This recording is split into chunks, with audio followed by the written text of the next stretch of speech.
Now, for a lot of us, health and wellness is something that we try to keep at the front runner of our lives, whether it's through lifting or a little bit of cardio, maybe a combination of both. We do our part in trying to remain the healthiest that we can. Despite this, there is an underserved population being seniors and individuals with special needs who don't get a lot of physical activity, specifically in regards to weight training. So for this video, what we're gonna look at today is the top 3 reasons why I think that seniors or individuals with special needs and disabilities should get into lifting. Now, as we get older, there are numerous age-related changes that occur typically. Some of these might be related to vision changes. You may have a decreased amount of muscle mass. You might start to notice you gain weight a little bit easier. In addition to this, memory kind of falters a little bit. And unfortunately, some of this can't completely be perturbed or staved off. However, with the use of weight training and physical activity, we actually can improve and at least maintain some of these different health aspects. Now, to start off, the first reason why seniors should get into weight training is because they will either improve or maintain their muscle mass. Now, although as you get older, you do tend to lose some strength and muscle mass, mainly due to hormonal changes, there is a case for continually lifting and being physically active to help at least mitigate or maintain some of these muscle mass changes. The really cool thing is that if you have been very sedentary or inactive for a really long time, when you first start a lifting or weight training program, you're actually going to notice that you will potentially regain some lost muscle mass. So that's a super cool thing and something that you can look forward to if you begin one. To show you just how important it is to continually lift and exercise even as we get older, we're going to look at a study that compares sedentary younger individuals to active older individuals. So essentially, the study looked at both strength trained men as well as untrained men.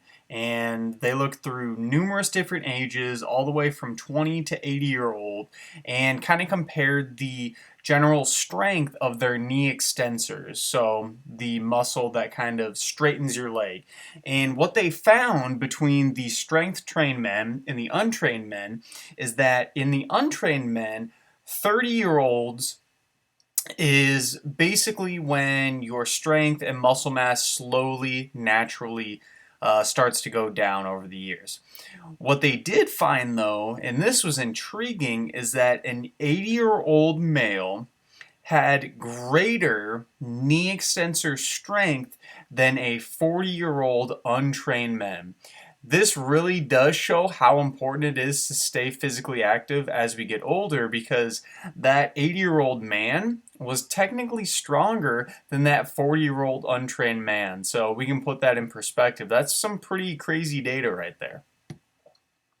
The next idea that we're going to look into is the idea of improving your bone mineral density.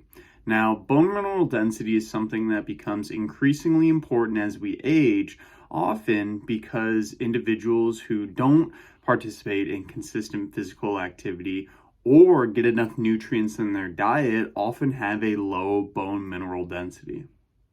Women in particular have a hard time keeping their bone mineral density high as they age due to different hormonal changes as they get older. One of the great things that weight training actually does for us is to increase our bone mineral density. Now, if you're somebody who is trying to stave off osteoporosis, weight training is a great intervention and allows you to put stress on your bone, which then has to remold and reform to get stronger, similar to our muscle.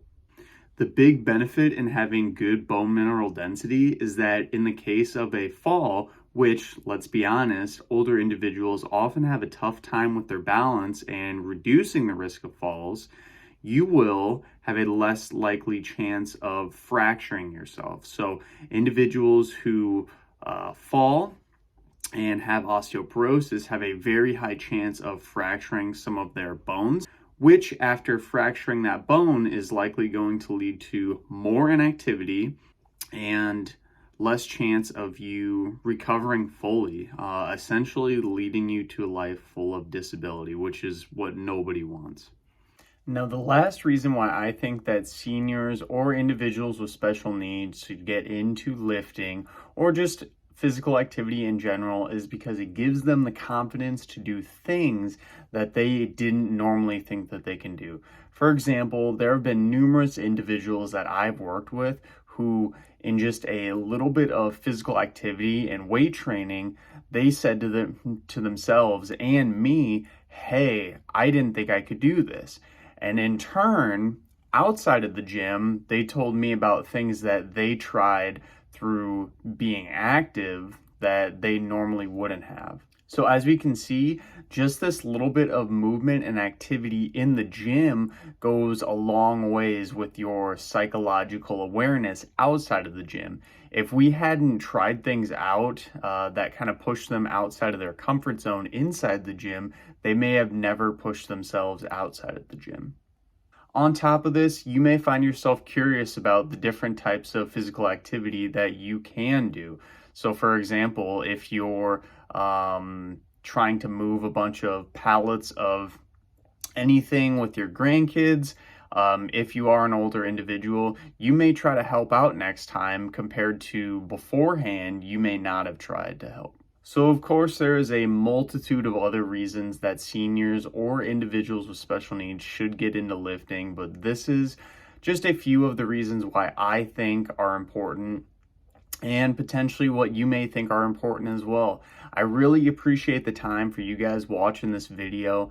If you did like the video, make sure to like, comment, and subscribe. Share it with anyone that you might find this useful for, and we'll make sure to catch you in that next video. Bye.